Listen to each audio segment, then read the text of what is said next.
नमस्कार। प्रादेशिक समाचार के साथ मैं मनोज कुमार शर्मा। प्रधानमंत्री नरेंद्र मोदी ने आज इस बात पर जोर दिया है कि स्वास्थ्य दुनिया का भविष्य समावेशिता, एकीकृत दृष्टिकोण और सहयोग पर निर्भर करता है। उन्होंने कहा है कि समावेशिता भारत के स्वास्थ्य सुधारों के मूल में है, क्योंकि सरकार ने देश भर में हजारों स्वास्थ्य और कल्याण केंद्रों का एक विशाल नेटवर्क स्थापित किया है। प्रधानमंत्री ने इस महीने की 19 से 27 तारीख तक स्विट्जरलैंड के जिनेवा में आयोजित विश्व स्वास्थ्य सभा के 78वें सत्र को वर्चुअली संबोधित करते हुए ये टिप्पणियां की। श्री मोदी ने कहा है कि दुनिया की सबसे बड़ी स्वास्थ्य बीमा योजना आयुष्मान भारत चलाई जा रही है। Inclusion is at the core of India's health reforms. We run Ayushman Bharat, the world's largest health insurance scheme. It covers 580 million people and provides free treatment. This program was recently extended to cover all Indians above the age of 70 years.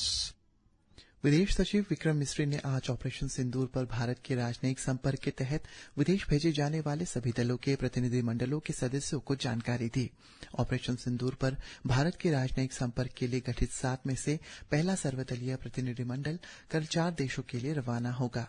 बहुदलीय प्रतिनिधिमंडल आतंकवाद के खिलाफ zero tolerance के भारत के मजबूत संदेश के साथ आतंकवाद के सभी रूपों और अभिव्यक्तियों का मुकाबला करने के लिए देश की राष्ट्रीय सहमति और दृढ़ दृष्टिकोण को प्रदर्शित करेगा। राज्य द्वारा एक ऐतिहासिक उपलब्धि के तहत अप्रैल 2025 में अब तक का सबसे अधिक मासिक जीएसटी संग्रह दर्ज किया है, जो पिछले साल की तुलना में 66% की वृद्धि के साथ 332 करोड़ रुपए है।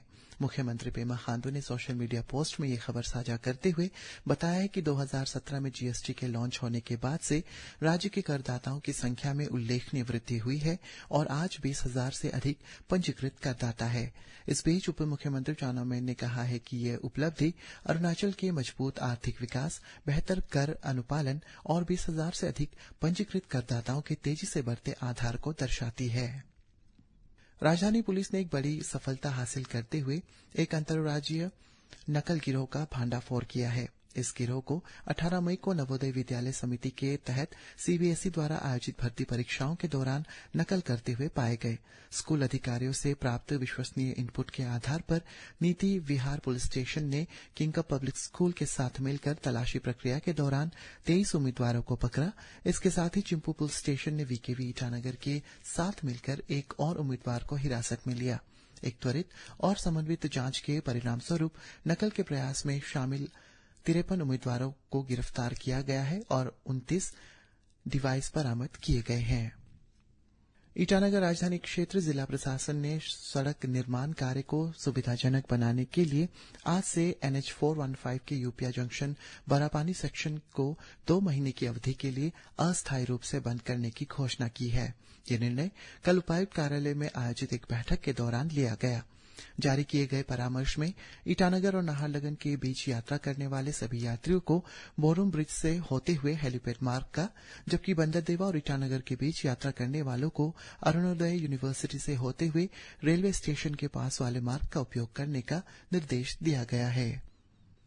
विनियामक अनुपालन को लागू करने एवं सार्वजनिक स्वास्थ्य और सुरक्षा सुनिश्चित करने के लिए जिला प्रशासन लोहित की एक फ्लाइंग स्क्वाड टीम ने आज विभिन्न व्यावसायिक प्रतिष्ठानों में इंस्पेक्शन किया, जिसका उद्देश्य प्रतिबंधित सिंगल यूज प्लास्टिक के उपयोग की जांच, वजन और माप को वेरीफाई करना, खाद्य सुरक्षा और स्वच्छता सुनिश्चित करना और अन्य मापदंडों के अलावा खाद्य पदार्थों की उचित लेबलिंग की जांच करना था।